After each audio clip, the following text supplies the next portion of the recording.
Buenos días, mi nombre es Raquel García Flores, soy docente del Instituto Tecnológico de Sonora y el día de hoy les voy a hablar de una investigación que se llevó a cabo en pacientes con diabetes. El título es Efectos de la entrevista motivacional en el tratamiento de la diabetes mellitus tipo 2. Soy profesora de tiempo completo en el Instituto Tecnológico de Sonora en Ciudad Obregón.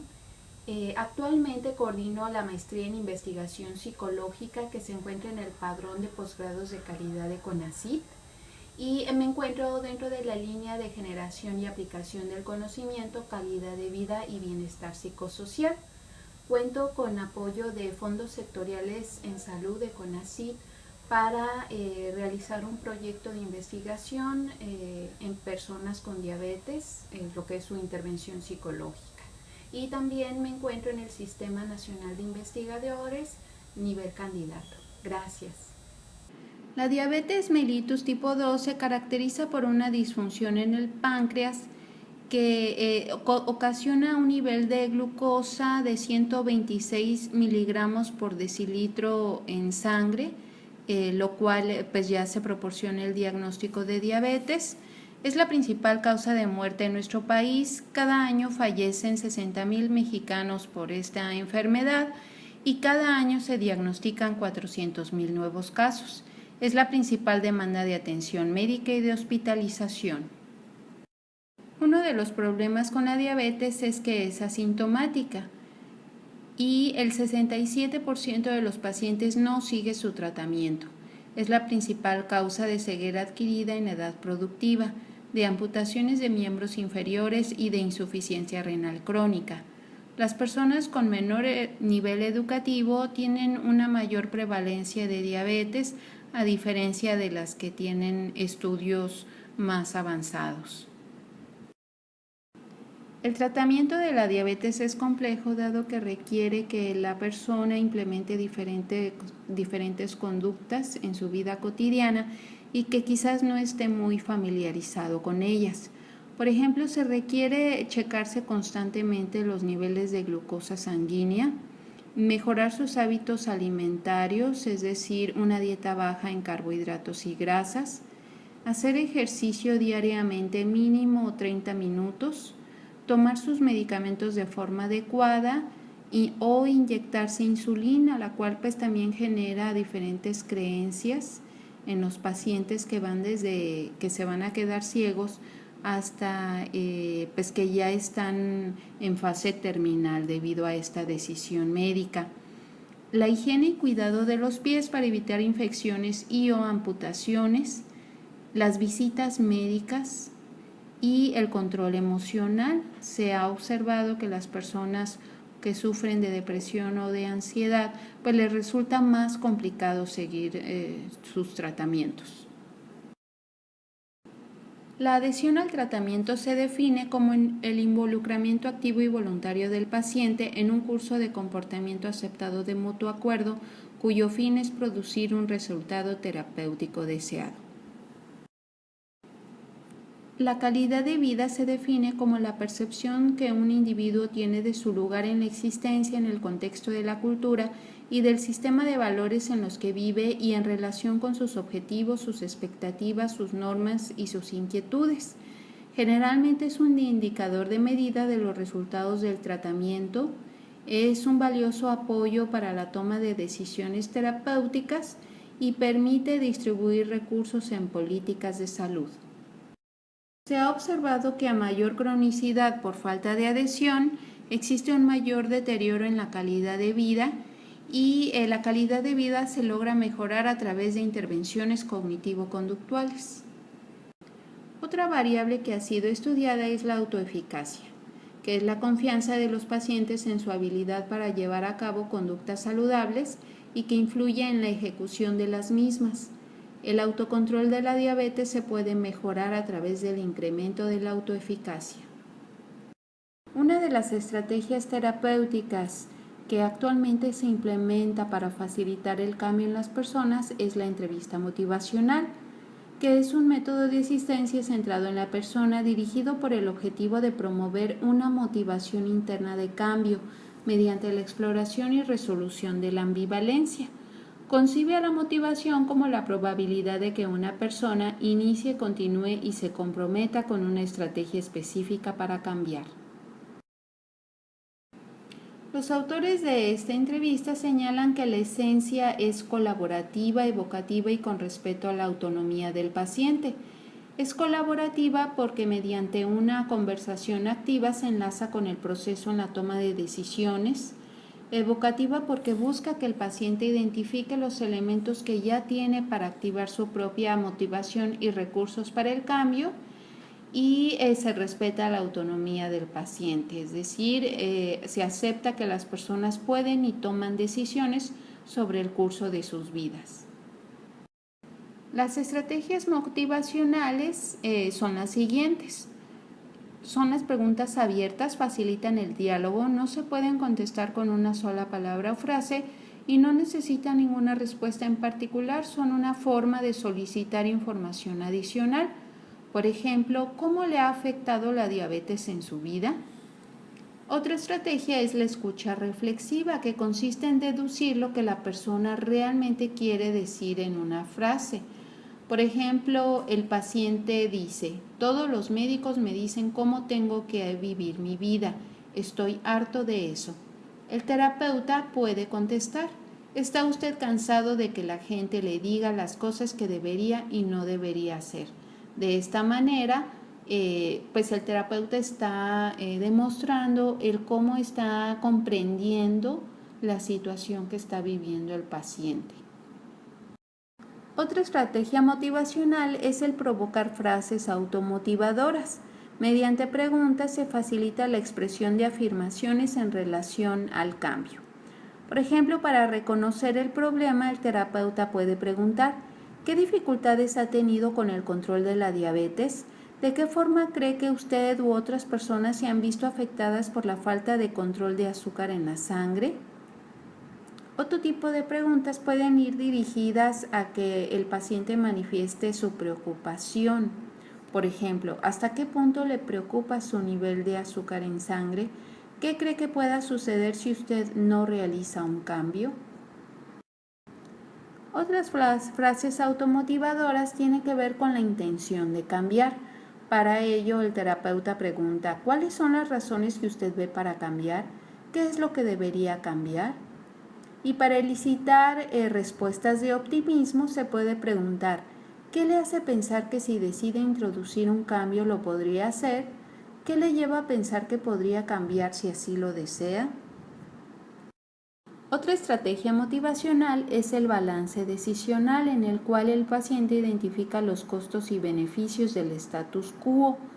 En este ejemplo se puede observar que pues una de las conductas que está considerando el paciente es seguir la dieta que le recomendó la nutrióloga. El paciente evalúa los beneficios de seguir igual, como el seguir comiendo lo que le gusta, el que se olvida por un rato que tiene diabetes, y los costos es que se siente mal físicamente, que su familia lo regaña y pues está consciente de que puede fallecer si se eleva demasiado los niveles de glucosa sanguínea. Y pues igual evalúa los beneficios sobre hacer un cambio. Aquí pues el paciente manifiesta que se sentiría bien físicamente, que ya no iría tantas veces al baño, podría vivir más, disfrutar a sus nietos, y los costos de hacer el cambio es que tendría que hacer algunos sacrificios y hacer 2 comidas. A partir de la información revisada, surgen las siguientes preguntas de investigación. Integrar la entrevista motivacional a un tratamiento cognitivo-conductual grupal disminuirá significativamente los indicadores fisiológicos de los pacientes en comparación con el uso únicamente del tratamiento cognitivo-conductual. Integrar la entrevista motivacional a un tratamiento cognitivo-conductual grupal modificará de forma notoria los patrones conductuales de los pacientes en comparación con el uso únicamente del tratamiento cognitivo-conductual. Los cambios propiciados por el programa se mantendrán 6 meses después de haber terminado el tratamiento. De aquí surge el objetivo de analizar los efectos de la aplicación de la entrevista motivacional en conjunto con un programa cognitivo-conductual en las siguientes variables: hemoglobina glucosilada, colesterol y triglicéridos como indicadores fisiológicos, y en las evaluaciones de autoinforme, depresión, ansiedad, calidad de vida y autoeficacia. El diseño de investigación es pretest post-test con 2 grupos cuasi experimentales con comparaciones transversales antes de iniciar el estudio y longitudinales para medir los cambios antes, después del tratamiento y un seguimiento a 6 meses. Participaron 25 pacientes de una unidad de salud con el criterio de un diagnóstico confirmado de diabetes mellitus tipo 2 y que no presentaran complicaciones que requirieran manejo especializado. De los 25 pacientes que participaron, 13 recibieron una sesión de entrevista motivacional y 12 una sesión educativa individual. Posteriormente pasaron a un tratamiento cognitivo-conductual grupal que consistió de 12 sesiones, 2 horas a la semana cada una, y al finalizar pues recibían la misma intervención individual, ya sea entrevista motivacional o sesión educativa. Los instrumentos que se aplicaron fueron entrevista semiestructurada para pacientes con diabetes mellitus tipo 2, calidad de vida en diabetes, inventario de depresión de Beck, inventario de ansiedad de Beck y el instrumento de autoeficacia en diabetes. Las técnicas cognitivo-conductuales que se utilizaron fueron la psicoeducación, en donde se les explicó a los pacientes la relación entre los factores psicológicos y la enfermedad, modelamiento y moldeamiento, que consistió en la adquisición de nuevas conductas, como el uso del glucómetro, inyección de insulina, preparación de alimentos, autocontrol, que tiene que ver con el automonitoreo, control de estímulos, programación conductual. La técnica de solución de problemas de Zurila, la reestructuración cognitiva de Beck y el entrenamiento en asertividad, que básicamente consistió en la adquisición de habilidades sociales para pedir ayuda, decir no en situaciones relacionadas con el consumo de alimentos. Aquí tenemos la descripción de cada una de las sesiones, los temas que se abordaron, las técnicas y el contenido. En la primera sesión, pues básicamente consistió de dinámicas de integración. En la segunda sesión se abordó la educación para la salud, en donde se explicaba de manera muy sencilla los mecanismos fisiológicos de la diabetes. En la tercera sesión, la psicoeducación, en donde se les explicaba la relación entre pensamiento, reacción física, emoción y conducta, y se les impartía una técnica de relajación. En las sesiones 4, 5 y 6 se abordó el tema del control emocional, y en la sesión 7 se les entrenó en el automonitoreo de glucosa y toma de medicamentos. 8, 9 y 10 el tema de la alimentación, que genera tantas dudas a los pacientes.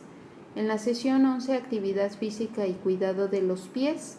Y por último, en el cierre se llevaba a cabo un convivio en el cual cada paciente preparaba un platillo saludable y lo compartía con sus compañeros en la sesión, y además de que se evaluaban el logro de objetivos y los compromisos a largo plazo. Características de los participantes: la edad promedio fue de 62 años, 8 hombres, 17 mujeres participaron en el estudio, 12 con estudios de primaria, 8 de secundaria, 2 de bachillerato y 3 universitarios. A continuación se muestran los resultados de hemoglobina glucosilada en cada uno de los pacientes del grupo de sesión educativa y del grupo motivacional. Se puede observar que en el grupo educativo 8 pacientes presentaron una disminución importante en el posttratamiento. Sin embargo, en el seguimiento se presentó un incremento en todos los pacientes excepto en uno. 3 pacientes consiguieron disminuir la hemoglobina glucosilada en el seguimiento al nivel recomendado por los médicos, que es de 7%, y que se muestra en la figura con una línea roja. Un paciente logró mantenerse con el porcentaje saludable. En el grupo motivacional, 9 pacientes disminuyeron el porcentaje de hemoglobina glucosilada en el post y en el seguimiento, y 3 pacientes lo incrementaron durante el mismo. 4 pacientes consiguieron disminuir la hemoglobina glucosilada en el rango recomendable y un paciente se mantuvo en el mismo. En esta tabla se pueden observar los resultados de las medias, de las mediciones del grupo educativo, del grupo motivacional, en el pre, en el post y en el seguimiento.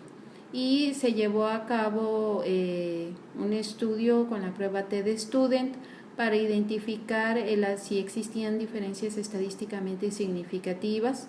Se pudo observar que sí existieron diferencias entre el pre y el post en los dos grupos, dado que de 8.6 disminuyó a 7.4 en el grupo que recibió la sesión educativa y en el grupo que recibió la sesión motivacional disminuyó de 8 a 6.7. Sin embargo, ya en el seguimiento pues no hubo resultados significativos y sí hubo una ganancia más bien de los niveles de glucosa, es decir, una elevación en la hemoglobina glucosilada.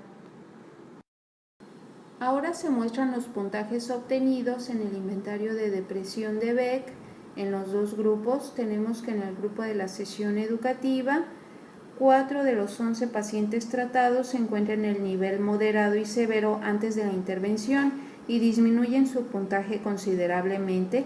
5 pacientes presentaron mayor sintomatología depresiva en el seguimiento en comparación con el pretest y 3 pacientes incrementaron esta sintomatología en comparación con el posttest. En la siguiente figura, que corresponde al grupo motivacional, se observa una menor intensidad de los síntomas depresivos en la mayoría de los pacientes en comparación con el grupo de sesión educativa. 3 pacientes presentan cambios clínicamente significativos en la disminución de los síntomas.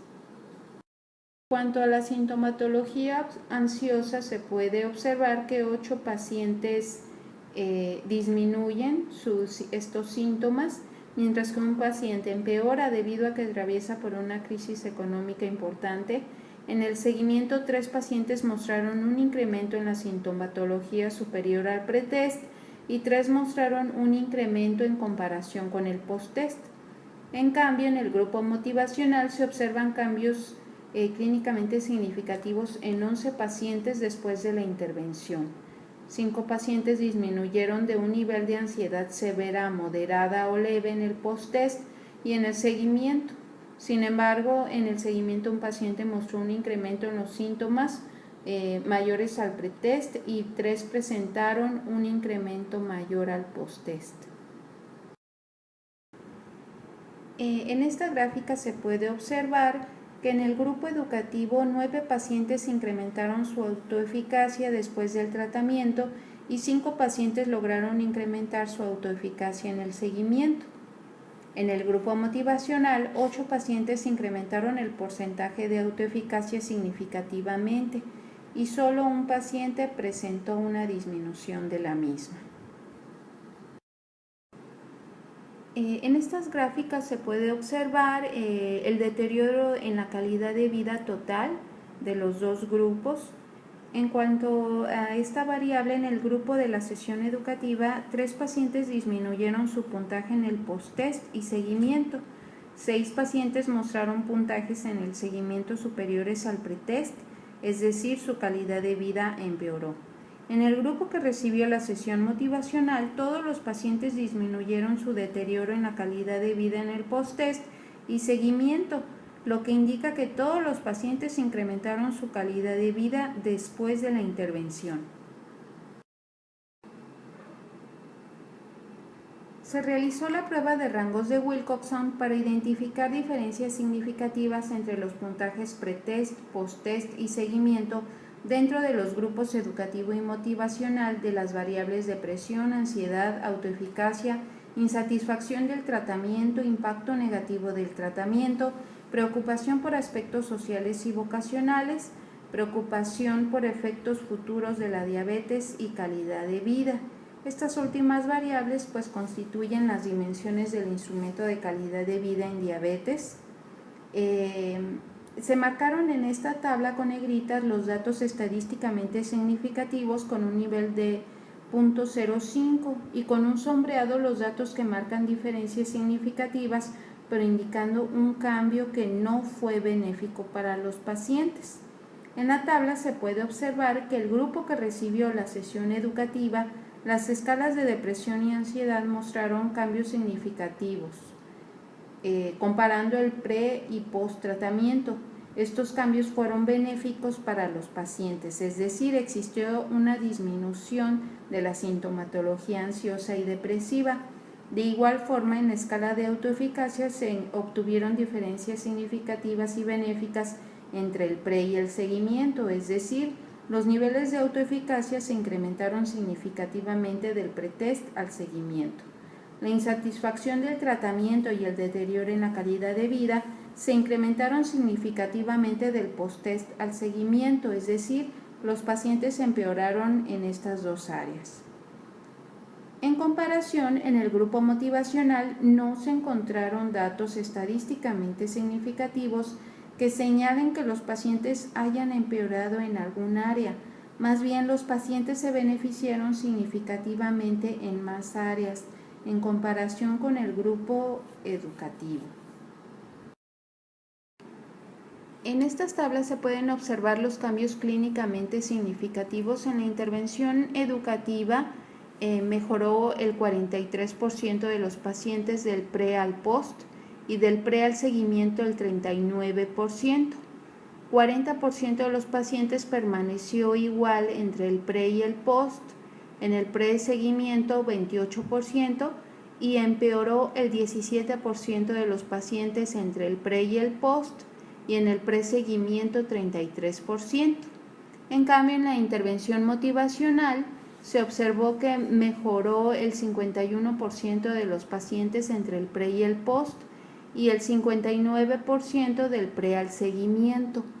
Permaneció igual del pre al post el 41% y 30% del pre al seguimiento y empeoró el 8% de los pacientes del pre al post y en el pre-seguimiento el 11%.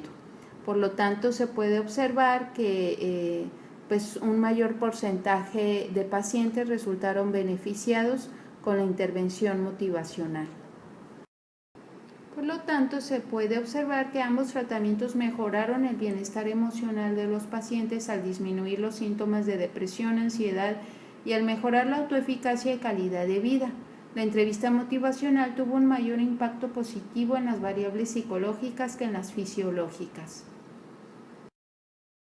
A pesar de que los pacientes que recibieron la sesión motivacional no mantuvieron los efectos positivos en la hemoglobina glucosilada después de 6 meses, se pudo detectar que emocionalmente permanecieron estables y o mejoraron en el seguimiento. Por lo tanto, se recomienda estudiar la relación entre la sintomatología ansiosa y diabetes, mejorar la evaluación de la percepción de autoeficacia, ya que con el instrumento se identificó que a los pacientes les resultaba difícil contestar este tipo de preguntas. El incrementar los estudios que corroboren la efectividad de la entrevista motivacional y diseñar una intervención para involucrar a la familia, dado que es un apoyo muy importante para mejorar la adhesión al tratamiento. Estas son las referencias en las cuales se basó la investigación y cualquier duda, con mucho gusto puedo recibir sus correos a la cuenta raquelgarcia@itson.edu.mx. Muchas gracias por su atención.